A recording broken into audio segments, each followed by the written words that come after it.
Hello everyone, and welcome back to the Commander's Forge. My name is Andy Bentley, and the Forge is an area for me to talk about Magic, Commander, and anything else while we try and decide what I'm supposed to be doing with this mental health. Now, today we're going to talk about legendary creatures from the Lost Caverns of Ixalan. Not any of the ones that I mentioned last week, but ones that I've been looking at that I would like to either put into decks or will possibly build a deck around. And because I don't want today's episode to go super long, we're going to jump right into it. And we're going to start with Ghalta Stampede Tyrant. It's a 5 green for a 12/12 Elder Dinosaur. It has Trample. And when Ghalta Stampede Tyrant enters the battlefield, put any number of creature cards from your hand onto the battlefield. So yeah, just big stuff. Ramp to 8, play him, drop everything else. Good times. Personally, I'm going to find a spot for him in my Goreclaw deck, which is kind of like my mono green deck that I keep going back to. That's kind of all I have for that one. The next one I want to talk about is, and I know I'm going to butcher names today, and I apologize in advance. It is Sovereign Okenek Ahau? It's 2, a green and a white for a 3/4 Cat Noble. It has Ward 2. And whenever it attacks, for each creature you control with power greater than that creature's base power, put a number of +1/+1 counters on that creature equal to the difference. So I have a green-white tokens list that I have kind of apart right now. This would either fit at the head of it or just in the 99, depending on what direction I wanted to take it. But the goal is play a lot of little creatures, play things that, pump all your creatures like anthems, and then you can just start snowballing, right? Next up, we have Animpakal, 1000th Moon. It's 1, a red and a white for a 1/2 human soldier. And it says, whenever you attack with one or more non-gnome creatures, put a +1/+1 counter on Animpakal. Then create X 1/1 colorless gnome artifact creature tokens that are tapped and attacking, where X is the number of +1/+1 counters on Animpakal. So I feel like this is going to maybe not replace a commander, but, well, let's face it, how many gnomes am I going to have in another deck, right? So wherever I end up putting this, it's just going to start churning out gnomes every turn. And I think that's neat. And maybe this makes its way into, like, the Osgear deck. I don't know. Next up, I want to mention him, mostly because I'm disappointed. But Breach's Eager Pillager is 2 and a red for a 3/3 Goblin Pirate. He has First Strike. And whenever a pirate you control attacks, choose one that hasn't been chosen this turn. So if you attack with 3 pirates, you just get to do all of this. Create a treasure token. Target creature can't block this turn. Exile the top card of your library. You may play it this turn. What, pray tell, is missing from this? Partner. I just wish it had partner on it. Even though there's nothing else in the set that has partner on it, they could have gotten away with just slapping partner on Breaches, right? Whatever. And I mean, to that, there's also like a new Malcolm Alluring Scoundrel in the set. It's 1 and a blue, 2/1 Siren Pirate. It has Flash Flying.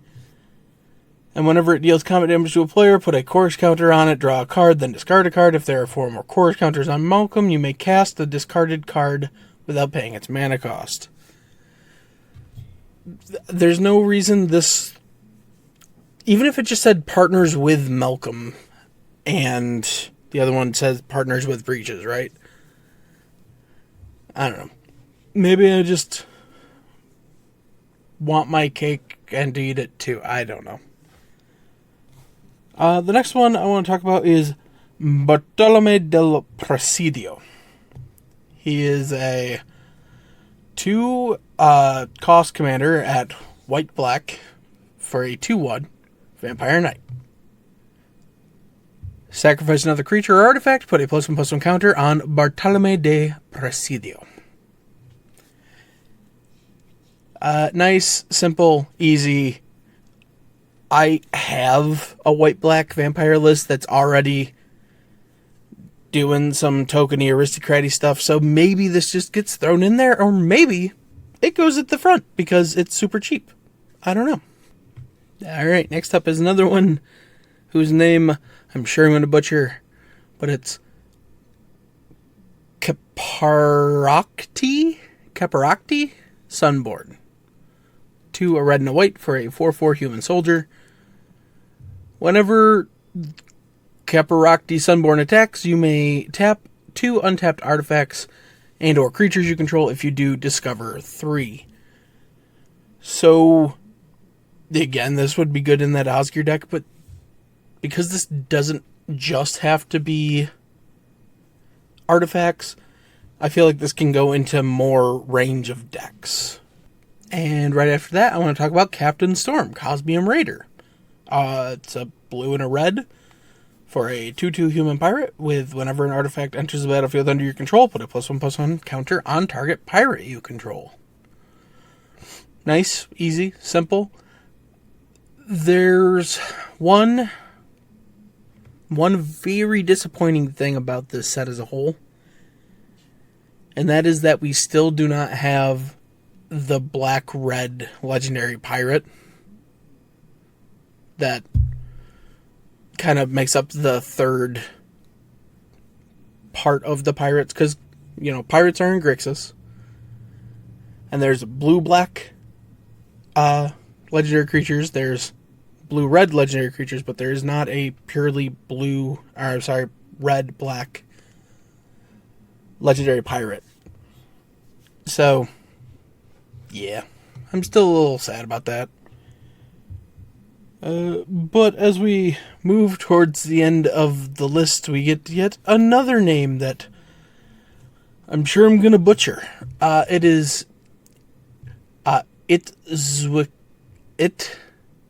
It's Quineth. Yeah, that seems right. It's Quineth, firstborn of Gishath. It's a red and a green for a 2/3 dinosaur. It has haste, and when it enters the battlefield, you may pay 2. If you do, target dinosaur you control deals damage equal to its power to another target creature. So it's just a cute little guy. And Gishath's the dad, apparently. Or mom. I don't know.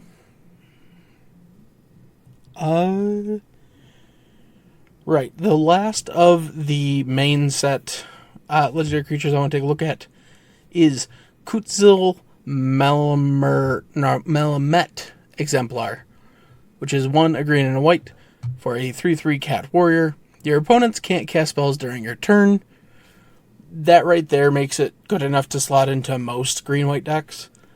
And then whenever one or more creatures you control with power greater than its base power deal combat damage to a player, draw a card. So, again, like Anthems, want your creatures bigger.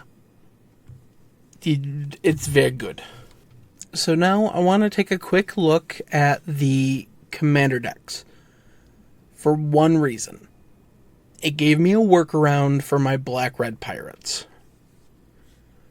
We got a reprint of Breaches, the Brazen Plunderer, which is the red pirate with partner.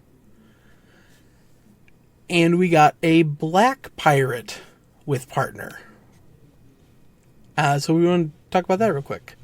So it's Francisco Foul Marauder. It's a play on words. I'll get to it in a second. It's 1 and a black for a 0/1 bird pirate. Yep. It has flying.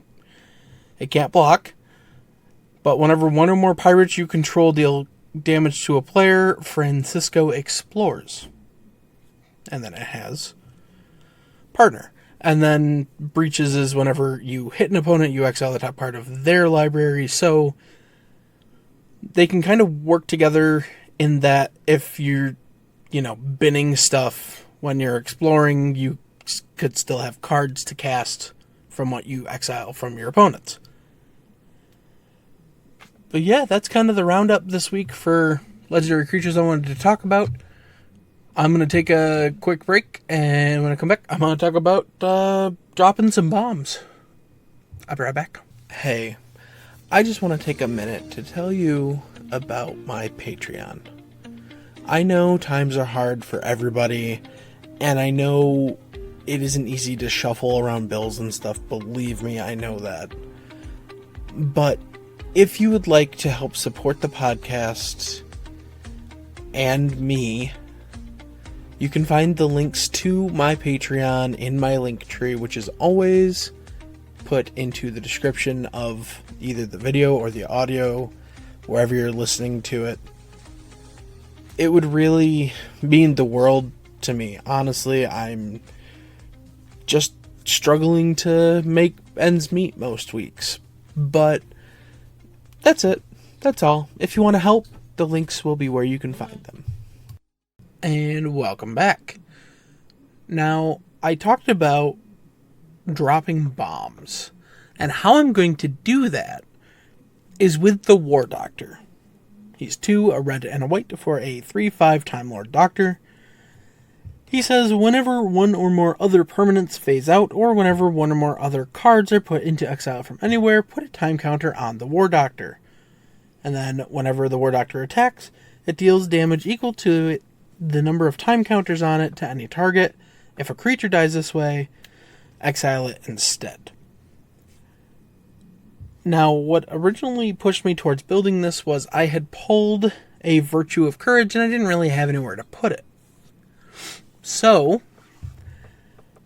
let's just get into that. It's 3 red for an enchantment that says whenever a source you control deals non-combat damage to an opponent, you may exile that many cards from the top of your library. You may play those cards this turn. So, with the War Doctor out, and let's say he's got 3 or 4 time counters on him, he attacks, hits. He doesn't even have to hit. He just attacks. He attacks. He can dome an opponent for the, 4 damage. We exile the top 4 cards of our library. That triggers the War Doctor again, putting the next counter on him. And that's kind of where the thought for the deck came around. Now, Virtue of Courage also does have an adventure on it. It is Embereth Blaze. It's 1 and a red to do 2 damage to any target. So, yeah, there's that. Now, we wanted to partner up the War Doctor.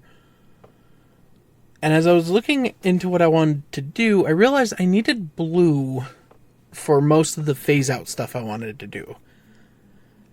And so we went with Adric, Mathematical Genius. 1 and a blue for a 1/1 Human Artificer. Has an ability for 2, a blue, and tap. Copy target activated or triggered ability you control. You may choose new targets for the copy. And it has an ability called Ultimate Sacrifice. For 1 and a blue, you can sacrifice Adric to counter target activated or triggered ability. And it has Doctor's Companion. Alright, now jumping into what we're actually doing with the deck, I kind of broke it down into a few things. And the first thing I want to talk about is weaponizing phasing. So, the first thing I looked for was ways that I could use phasing to remove blockers, essentially. Things like Reality Ripple, which is 1 and a blue for an instant, and you just phase out either an artifact, creature, or land.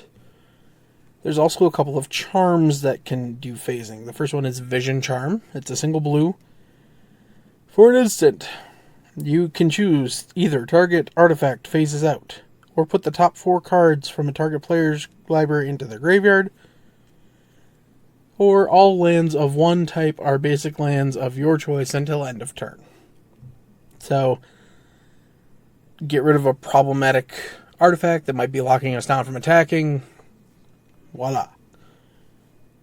Sapphire Charm is a single blue for an instant, and either target player draws a card at the beginning of the next turn's upkeep, or target creature an opponent controls phases out, or target creature gains flying till end of turn. Honestly, all three of these are good at one point or another. Say the War Doctor's picked up like some counters and stuff. We just give him flying so he can do extra damage and then still do damage with his attack trigger. Say it's earlier in the game and they have a blocker that could kill the Doctor. We just phase that out. And if we're at like that little board stall you get like midway through a game, we'll just draw a card on the next upkeep. But continuing the theme of removal, we have Divine Smite, which is 1 and a white for an instant. Target creature or planeswalker an opponent controls phases out. If that permanent is black, exile it instead. I went with this because on either mode it works with what the Doctor wants, because he also cares about things getting exiled. And that's, yeah. Next up we have the March of Swirling Mist, X and a blue, instant. As an additional cost, you can exile any number of blue cards from your hand. The spell costs 2 less to cast for each card exiled this way, and then up to X target creatures phase out. So, funny interaction with this. If you, say you want to exile one card from your hand, the Doctor sees that, gets a time counter. Then this resolves, and you phase out stuff. Doctor gets another time counter. So, that's kind of what I was looking at. Things like Reality Shift, which are 1 in a blue, instant, exile a creature, its controller manifests the top card of their library. One of the new ones is the Pandorica, which is 2 and a white for a legendary artifact. You may choose not to untap the Pandorica during your untap step, and you can pay 1 and a white and tap it to untap another target non-land permanent. Then it phases out. It can't phase in for as long as the Pandorica remains tapped. When it becomes untapped or leaves the battlefield, that permanent phases in, activate only as a sorcery. So, mostly it's play it, tap down, get rid of a thing for a turn, untap on my upkeep, tap down something else. So, nice and repeatable. And the last thing I kind of want to talk about in this section is the Vodalian Illusionist. 2 and a blue for a 2/2 merfolk with blue tap. Target creature phases out. So that's kind of like the core of like, hey, I'm going to very temporarily or very extremely get rid of your things, grow my Doctor, attack, dome you for damage. And yeah. Alright, now next I want to talk about some cards that we have that are going to exile cards, either our own or opponents. Because the Doctor doesn't care where it gets exiled from, he still gets a counter. First up we have Vance's Blasting Cannons. It's 3 and a red for a legendary enchantment. At the beginning of your upkeep, exile the top card of your library. If it's a non-land card, you may cast it this turn. Whenever you cast your third spell in a turn, you may transform Vance's Blasting Cannons. It becomes the Spitfire Bastion. It's a legendary land. It taps for red, and you can pay 2 and a red and tap it to do 3 damage to target creature or player. Normally, that just kind of stays to keep exiling cards for me. Next up, we have Visions of Phyrexia, which is 2 red for an enchantment. At the beginning of your upkeep, exile the top card of your library. You may play that card this turn. And at the beginning of your end step, if you didn't play a card from exile this turn, you create a tapped Power Stone token. So if we end up exiling a land, and we don't want to play that land, we just get a Power Stone. So, yeah. And the last one I want to talk about in this little section is actually Plarg and Nasari. 3 red red for a 5/4 Orc Efreet. At the beginning of your upkeep, each player exiles cards from the top of their libraries until they exile a non-land card. An opponent chooses a non-land card exiled this way, and then you may cast up to 2 spells from among the other cards exiled this way without paying their mana costs. So, yeah, it is only one trigger to put 1 counter on the Doctor, but then you're getting free utility and that. Sure, an opponent's going to take the best of the bunch and say you can't cast that, but you're guaranteed 2 other spells. Alright, the next thing I want to talk about real quick is the self-phasing stuff, which is, well, let's just get into it. First up, we have the Renegade Silent. It's 3 and a blue for a 3/3 alien horror.